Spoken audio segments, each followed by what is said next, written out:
But the moment the camera turned on, the moment I'm looking at myself, suddenly all my thoughts are gone lah.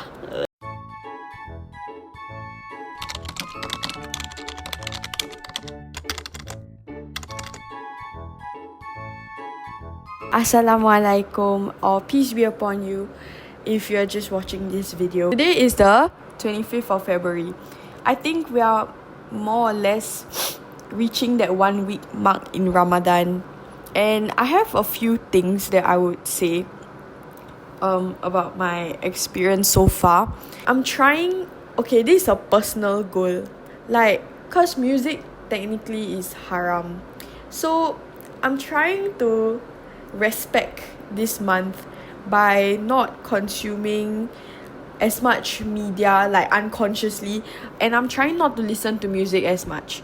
Like, what I mean by trying not to consume media unconsciously is because sometimes whenever I open TikTok or Instagram, yeah, I'm gonna be there for the next 2 hours, guys. Like, I am not leaving the app. When Ramadan came about, the first thing I did was delete TikTok lah. I doom scrolled on TikTok for nearly 4 hours. 4 hours, and I was just stuck in that loop. When I was finally able to peel myself away from my phone, it took me a moment to, like, really let reality set. Because how are you telling me I spent 4 hours scrolling to TikTok? That doesn't make sense. That's ridiculous. Like, that's ridiculous. I would spend, like, it was so difficult for me to peel away from the app, and I think that was something that I realised and I brought up to my friends also. I don't want that same thing happening during Ramadan, because Ramadan is a month long, and it's a very, even though that seems long, it's really not.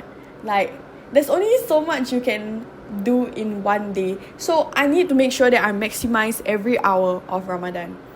And that brings me to my second point, which is raw dogging my emotions. So just to give you a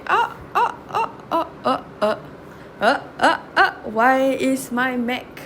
Okay, my Mac is on low bat, but it's whatever. Why I say I have to raw dog my emotions because, you know, like how I mentioned just now, I don't have all these little distractions. Like, let's say a thought is about to occur in my head, I can't just like, oh, let me listen to some music. Okay, like, say real, I'm like top 10 overthinkers. Like, if you have a list of people who overthink a lot, I'm pretty sure I'll be like top 10 in that list lah. I'll be top 10 overthinkers.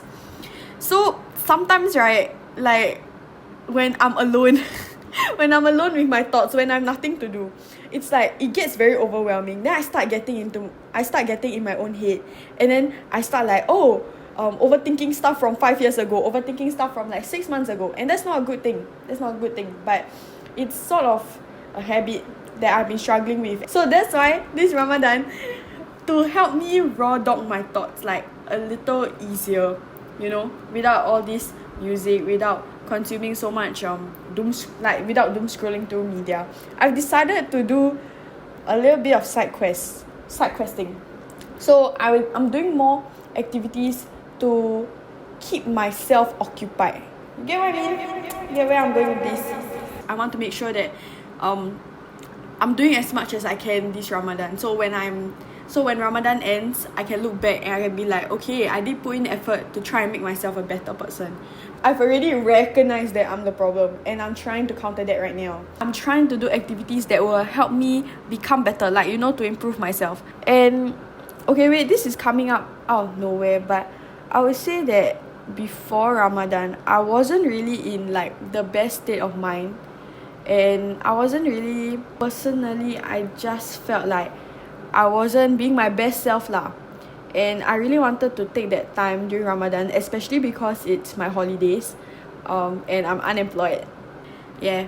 So this week, I'm taking the week to really, like, you know, appreciate the experience, really slow myself down before I go buka with my friends, go iftar with my friends, go tarawih with my friends, yeah, so on and so forth lah. So yes, so that's like so far of what my reflection for the first week of Ramadan has been. I'm really hoping to be able to regulate my emotions better.